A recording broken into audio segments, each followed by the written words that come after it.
What's going on, everybody? This is Joseph. I'm part of Disprz, and we're passionate about helping people and businesses grow through smarter learning. Together with me, we have. Hi, I'm Theresa, also with the Disprz team with L&D experience and always looking forward to help clients with their learning initiatives. Welcome to Growth and Skills Café Southeast Asia podcast, where we explore real world insights on how learning, upskilling, talent development are transforming Southeast Asia's workforce. Together with us today, our esteemed guest, Webster Ku. He has over 19 years of experience in coaching, training, and entrepreneurship. Webster currently serves as a training manager at Do Group. He's a seasoned talent development expert dedicated to drive employee growth and organizational success. Welcome to the show, Webster. Thank you very much, Joseph, Theresa. Nice to be here. Awesome. The pleasure is ours. So we'll get right to it. We have a couple of questions. It's, really about sharing your insights and as well as your expertise based on what you've seen so far in the Southeast Asia region. So first, I think our audience would like to know what are the most critical skills your organization is focusing on developing right now. Prior to this, for everyone, we had some conversations about the setup of Do Group.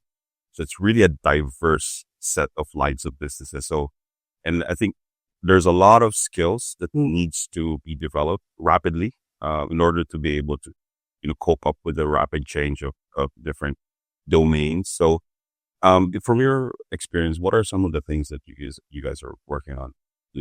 Well, first of all, thank you so much for having me on. I will do my level best to share whatever that is relevant to all our audience out there. Hi, everyone. So the question was, what is the skill that we noticed that is a very crucial skill that we can work on? And in Do Group, we've taken a lot of time and resources to focus on what are some of the things that we need in Do Group. Because as a fintech company, a lot of people are aware that things move rapidly, it evolves rapidly. What is expected today might be changing tomorrow. And we ask ourselves, is just covering holes with trainings or programs may not be the key direction that we should be looking into. Hence, we step one step backwards and ask, what is something that we can deliver or impart with our team members that will allow them to continuously evolve as the market evolves? And we discovered from our research is intrapreneurship. Now, my background has a little bit of entrepreneurship where I had the opportunity to own and run a few businesses. And that gave me the opportunity to see things slightly different from how a regular person would in a corporate world. And it gave me an opportunity to really stand out because when I produce certain type of results, it's not just a focus on my personal KPI, but how it relates back to the KPI of the organization. In my mindset, it is focused on how can I serve my customers in the organization, even though I'm not directly serving my customers. So in other terms, how do we all play our part in this ever-evolving and ever-changing environment when it comes to business, social, and also economy? So intrapreneurship gives us the opportunity to tap into the individual being having the enthusiasm, the responsibility, and also accountability towards developing themselves and not limiting themselves to maybe positions, expertise, or even direct impact. So it gave us the opportunity to explore some key skills. And for this year, the ones that we dive down a bit more deeper was on interpersonal skills. Individuals were very excited. Before I can help others, I need to help myself first, become better in what I do with my time. Time management it's no joke.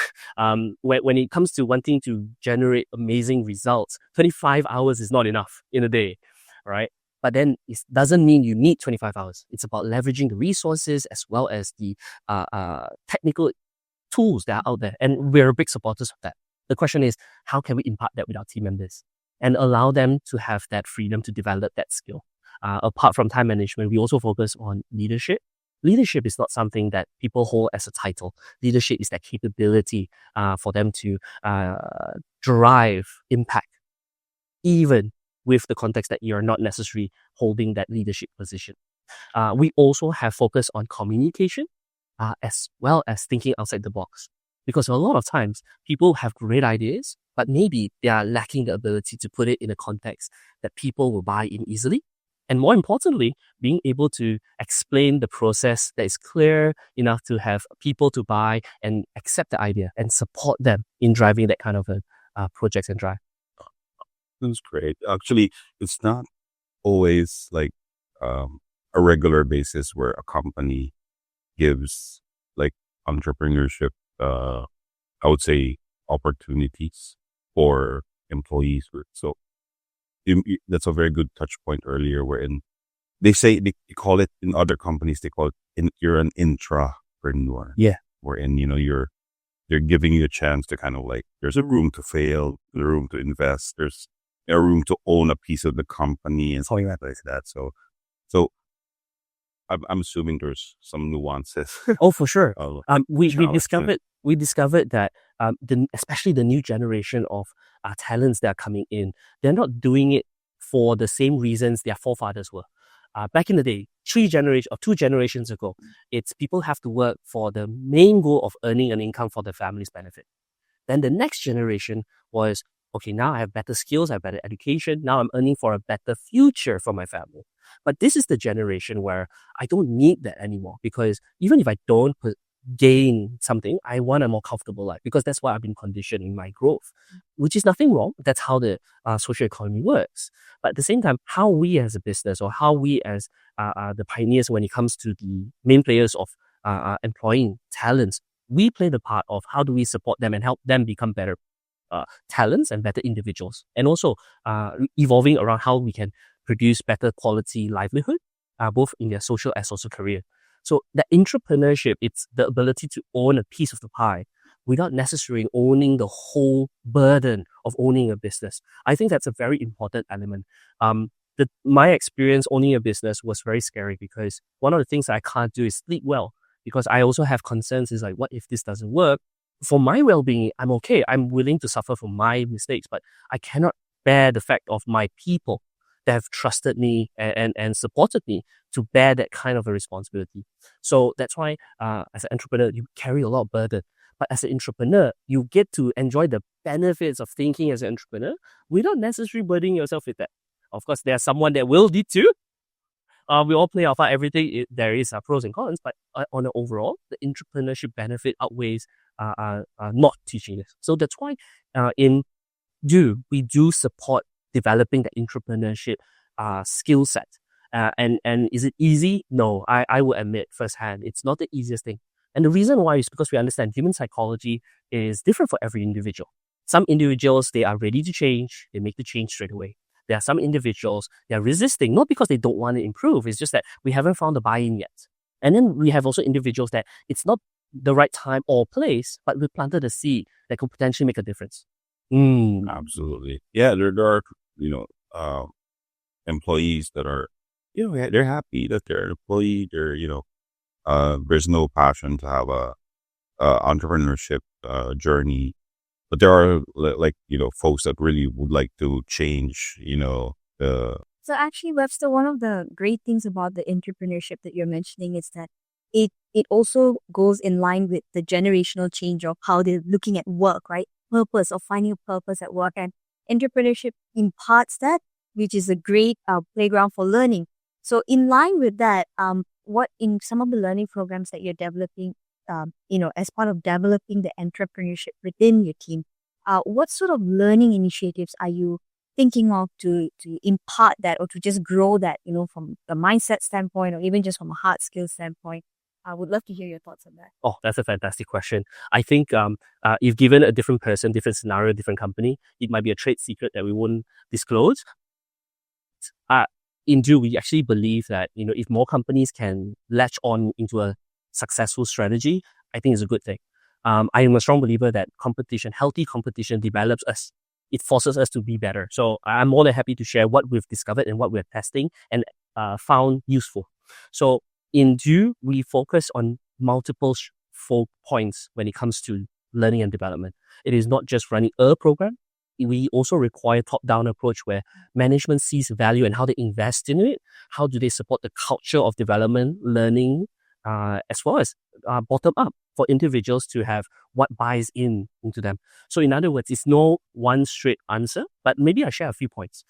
When it comes to the development of learning programs, we can never ever get a really solid data detail on exactly what program design is going to be perfect for everyone. And that's a reality. No matter how much you do interviews, no matter how much you do shadowing and come up with the data and plan, you won't have a perfect program, but you can go to near perfect. And it's all about the flexibility, especially for the team, to make the participants that are enrolling to be as effective as possible. So over here, as much as we put a lot of investment into developing the programs based on what we have researched, every program that people are attending, we actually put the initiative to get data from the participants as well as the direct supervisors. And when I ask the question is like, what do you want to get out of this program? And we focus on quality more than quantity. So in other words, if there's one challenge that you can overcome by coming for this program, what would it be? And this is done before the program. And the reason why is because trainers like ourselves, we want to be able to deliver the materials that are relevant to you, because every program is personalized to the individuals attending. And that's why we're so proud. One thing that we hope to have this as an automated system, but that's where the gap is at this stage, where personalization has its limitation. So that's why we're very strongly into the face-to-face programs. We invest into traveling to different regions to conduct this kind of a program. And we don't stop there. We're to the context where we don't even trust ourselves. What I mean by that, I know it's a very crazy statement. I imagine myself is, what if I type something in that, and then the company, let's just say I'm not fully convinced with the company. Let's just imagine that. And then I'm not going to type something that put me in danger, so I'm not going to type.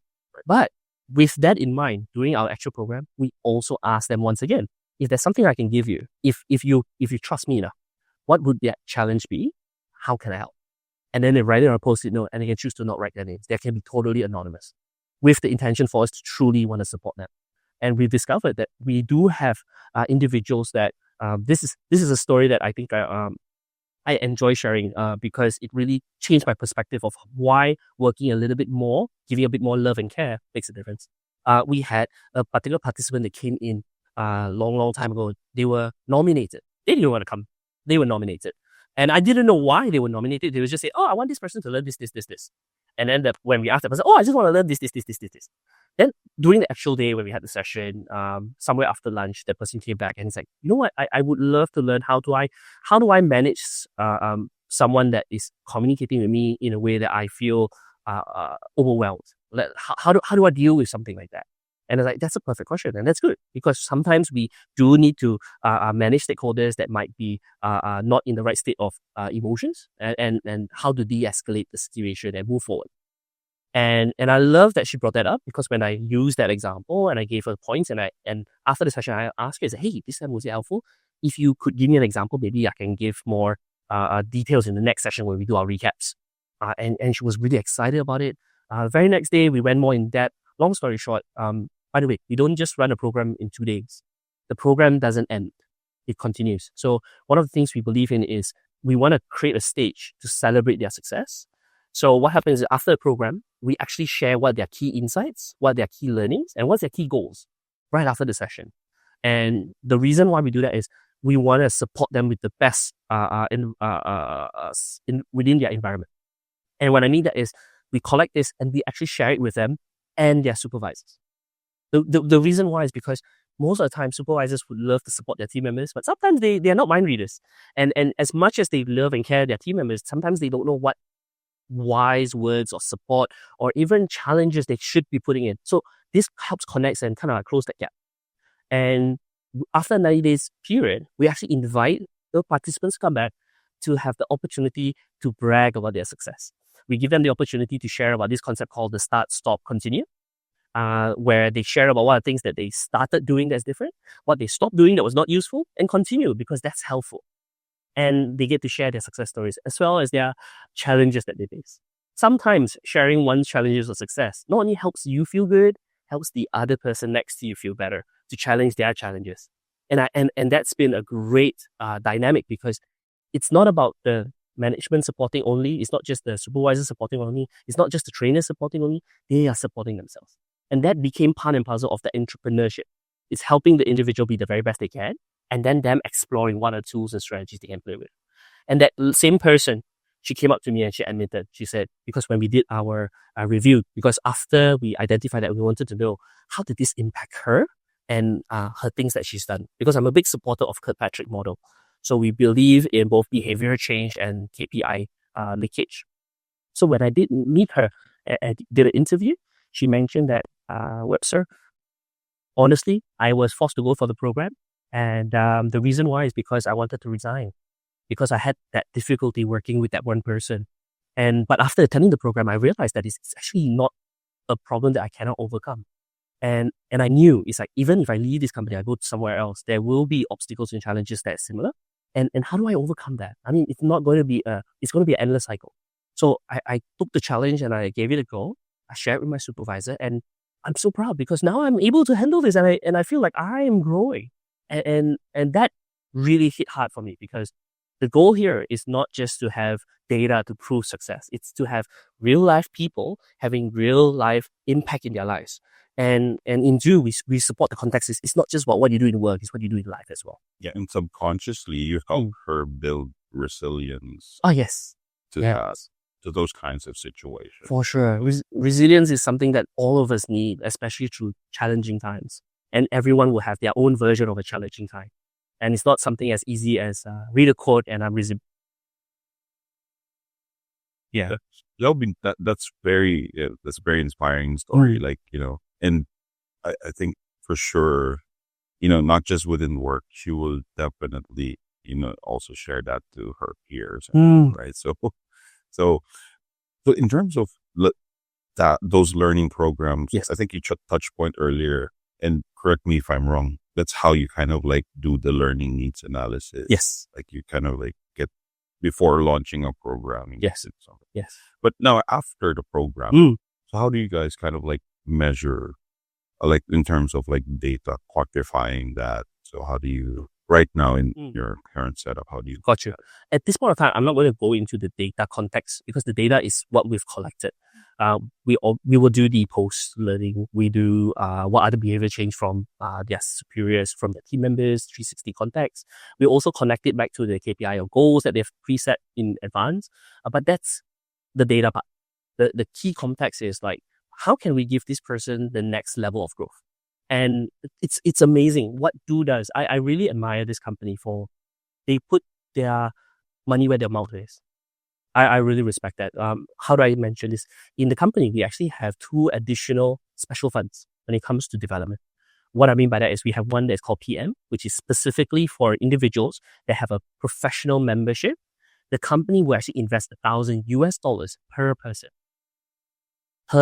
per year. And that's also to not only get into it, to maintain it, to retain their CPD as well. And that is open. And that's something that we carry forth. We have for ACCA, we have BIGPA, so on and so forth. But at the same time, we also have an alternative, which is our PCD, which is Professional Certificate and Development Program. And this PCD focuses on, depending on what is their needs, and we break it down into which level they are in the career path. And it starts from anywhere from $500 per person per year. And this gives you the opportunity to go for programs. So in other words, as long as it links and supports your career path, go for it. So the company does that, and we're very, very excited about it, because there's only so much internal training can do, because when it branches out, there might be specific skills and development that that person requires that we may not be an expert to deliver. And it's a waste of time for us to redevelop that. So we give them the opportunity to leverage external resources. And again, this is both digitally or even physically. And we encourage them by giving them the fundings and support to make that happen. So in a very big way, that's one of the many things that we actually focus on, the after training context. And this is something that we make available, not just for a particular region, but the whole world. So I love how Do Group actually, like you said, put their money where their mouth is, that practices that, and people have that free reign of deciding what works best for them from a career standpoint, as opposed to being limited in a way to a predefined set of trainings. Yes. They've got that freedom now to go and say, okay, I know this is a development project that I need to do. Yep. Maybe it's not part of the, trainings available within the Do Group. I'm going to spend this money to develop myself. And Correct. those skill sets are what will carry them even in their next job. So, and it helps them with their livelihood, with improving, their career prospects. And that's just great, honestly, from a people development standpoint. It's just looking at what benefits do right now. It's actually looking at people holistically and saying, let me grow you. Whether you stay or you grow, you're growing. Yep. And, that's for the betterment of the people as well. Sure, I love that. Any company that practices that, For sure. I'm more than certain, keeps their people, retains their people very well. Correct. Because they feel that they're valued. Correct. Yeah. We believe very much on the context where people will come, and it's our role, whether they choose to stay short or long term, it's our role to develop them because it's our responsibility.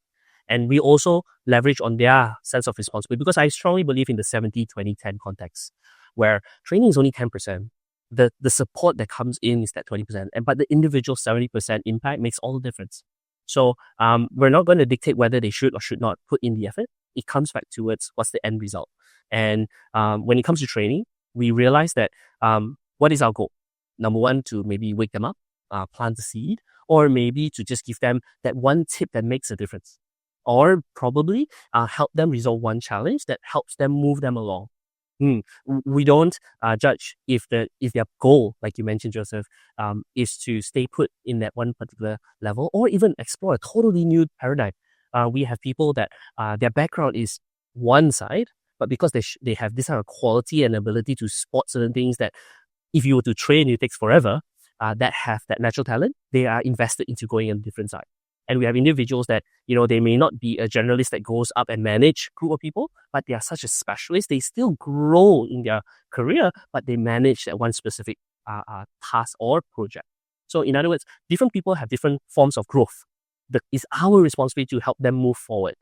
Now, when it comes to people that may choose to expand outside the company, we understand that. Sometimes, this is where I put on the parenting hat.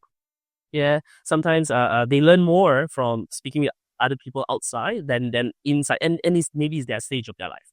And based on what we observe, many of times we with open arms let them go and explore, and most of the time they choose to come back for two reasons. One is they've acquired a set of new set of skills, and they want to be able to contribute to the people that they can connect with, and they choose to come back. They want to bring back that source of capabilities and experience. The other one is, oh, this is so different. Can I have a backseat? But jokes aside, it's perfectly understandable. So we're not going to fight the current. Yeah. We'll just play our part to make it like as beneficial as possible. Even if you choose to leave, you might come to a stage that you want to come back. Maybe you come back with better capabilities that we also appreciate. So we don't know that future. What we can do is what we can play our part right now. Actually, by talking to you, Webster, about this, I just realized that this is a golden nugget for not just for Malaysia, Singapore, but also for Philippines. Culture. Because you just made us realize that the proactive approach that you're doing should be followed by others. Because, company to company, they have different types of setup, right? And in most cases, based on our observations, a lot of people are like scared of doing, or experimenting things about learning and development. Yep. But I think the only way for you to kind of like really get to know what's needed is to, like what you said, be proactive.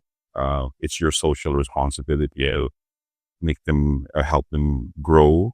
And if they, use that to the future companies that they work with, that's great. If I come back, then it's much even better as well.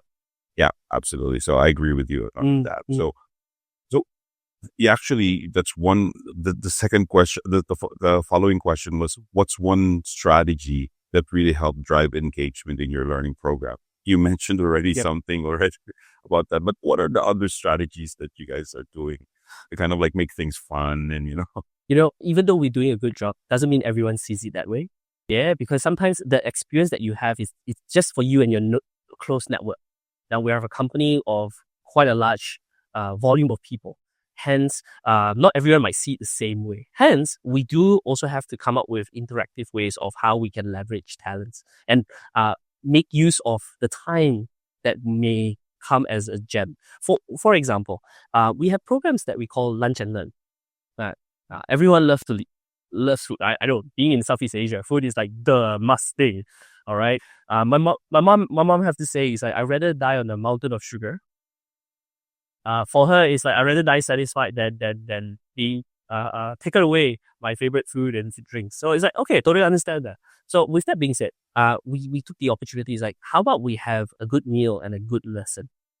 Yeah. So what happens is we organize short 45-minute sessions where we have our colleagues virtually from different countries joining in as well as live with beanbags and such, and to have the environment to be just chill, but focus on something that could be very helpful for the individual. And the amazing thing is this is not handled purely by the talent development team.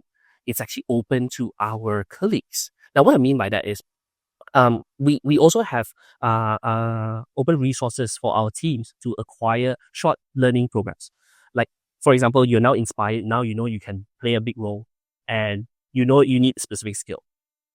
You actually have access to online resources to acquire those skills. And now that you have acquired those skills, you're applying it, you see results. You wish other people would do the same because that will make your job easier as well. So what happens is we actually reach out and we give opportunities for sick individuals to volunteer, to take a stage. Now, one of the psychology is crazy that people would rather jump off a building, get bitten by a snake, rather than stand in front of the stage and speak. Stage fright is so scary. People would rather die of heights and die of snakes than speak. But in Ju, they take it to the next level. They actually challenge themselves because we believe in this context where when you learn something, you have good knowledge of it. But if you teach something, you will achieve mastery because you need to really know your stuff before you can share it with other people.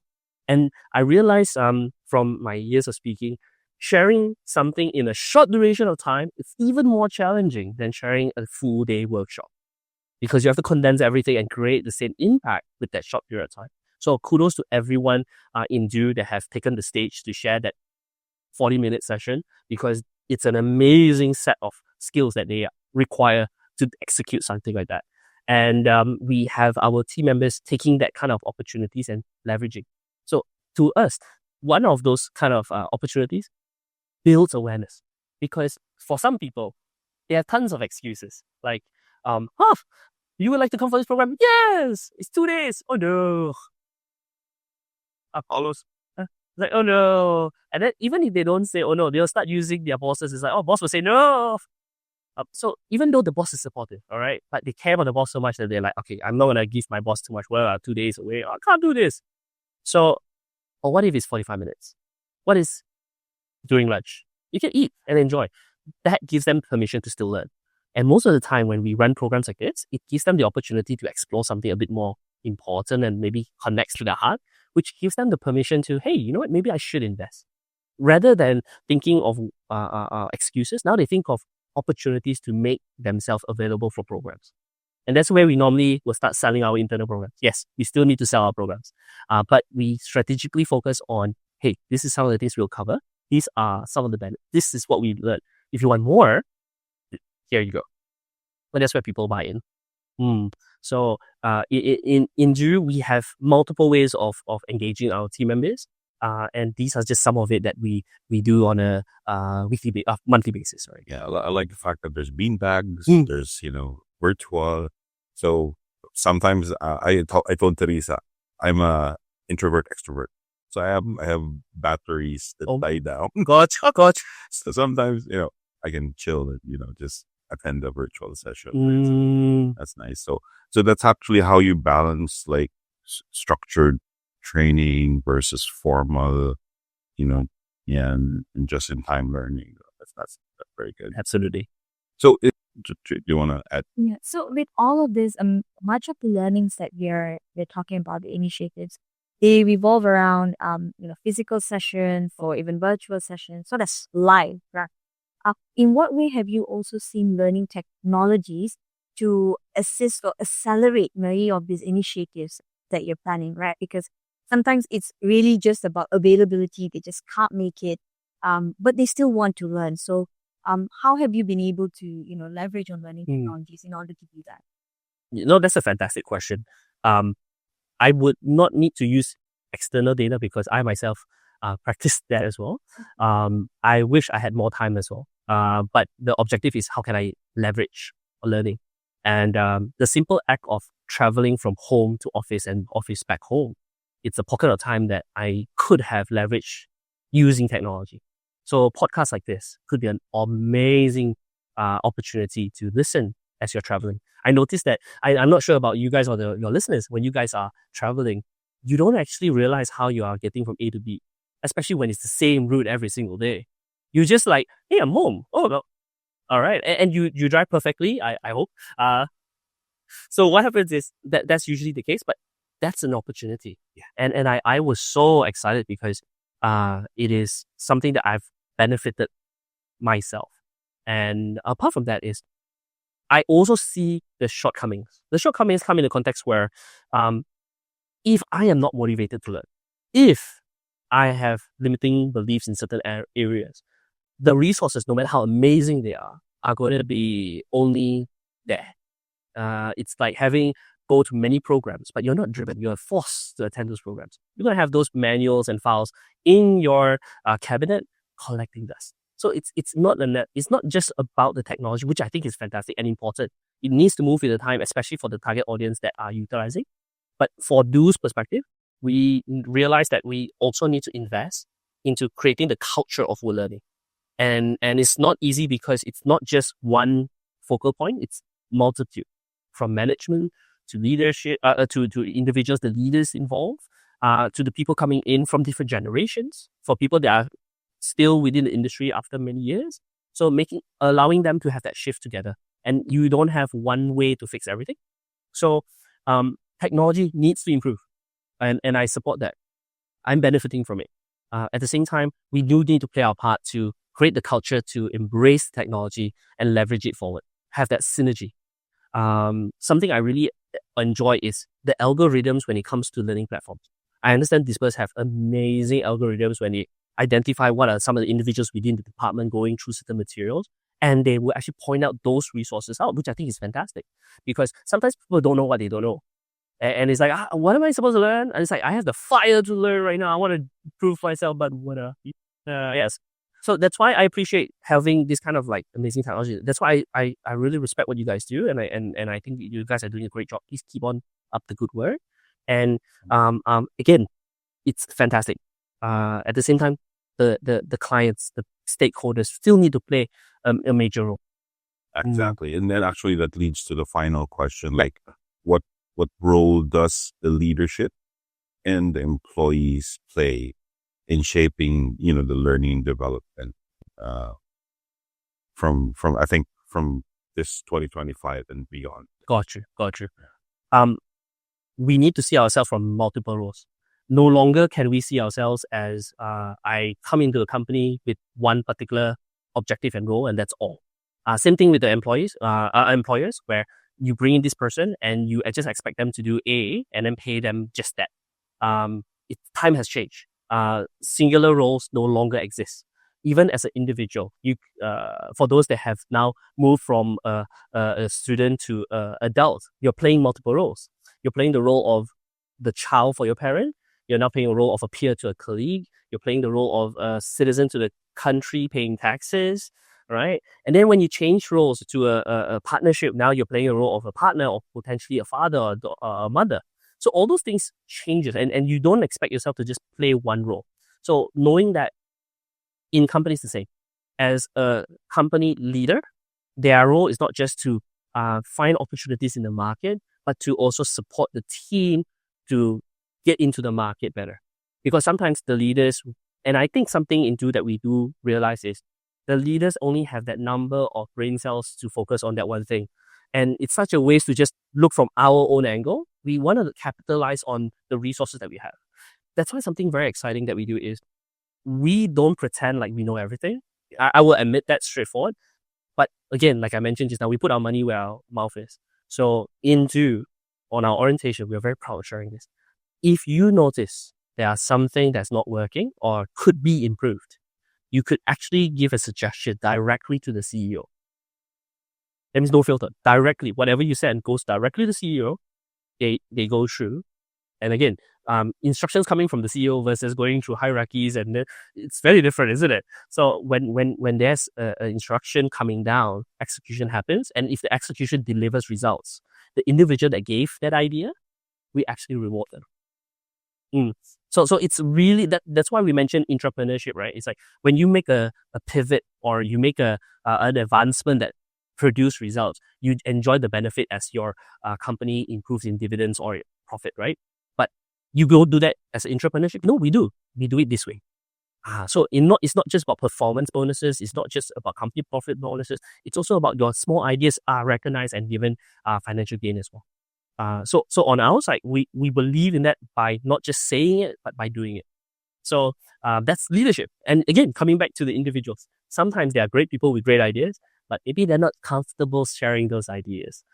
So that's why our programs are there, is to give people the ability to recognize that they're able, and give them the permission, environment, and support to take action. Again, are we planting the seed now and letting them produce fruit tomorrow, day after tomorrow, or maybe a year from now? That's why what we do today makes an impact in the future. It's just a matter of what we're training them today is to do the work tomorrow, or to strive and outperform the market day after tomorrow. Wonderful. So to our listeners, if you're hearing this, anyone who would like to apply to do group, they have rewards.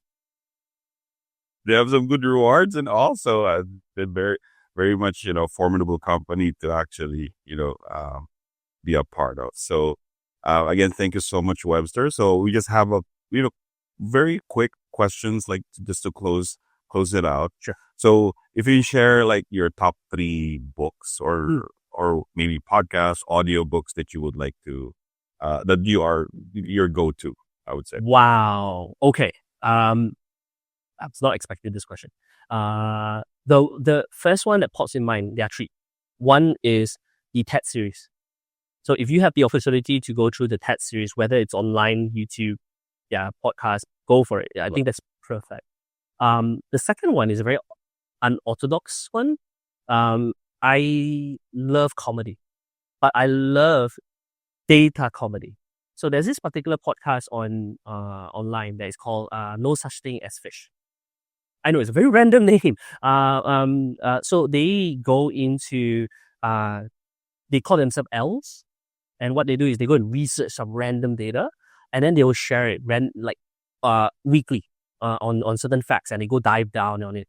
So I love that, because sometimes interesting facts have real life applications if you were to be open enough to see it. So I love putting myself there. And again, what better way to enjoy learning by comedy, right? So I love that context. The third one is, I don't have the name. I apologize for that. But if you were to search for some of the keywords where this individual is a lecturer, a professor in Cambridge, and he gives a podcast for communication.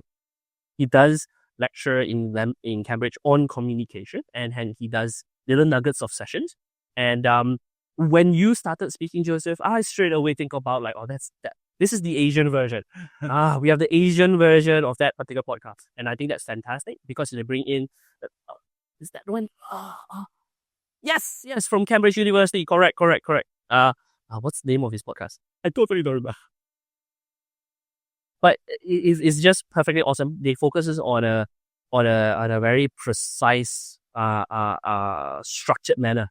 And the reason why this is important is because in formal education, we're not always given the opportunity to put things together in a corporate sounding context. Hence, a lot of people they shy away from speaking up, because I don't sound like I'm a corporate person. Hence, they don't even voice out. So I like that, because it gave me the opportunity to hear what differences when a person sounds when they have that vocabulary or that experience. Perfect.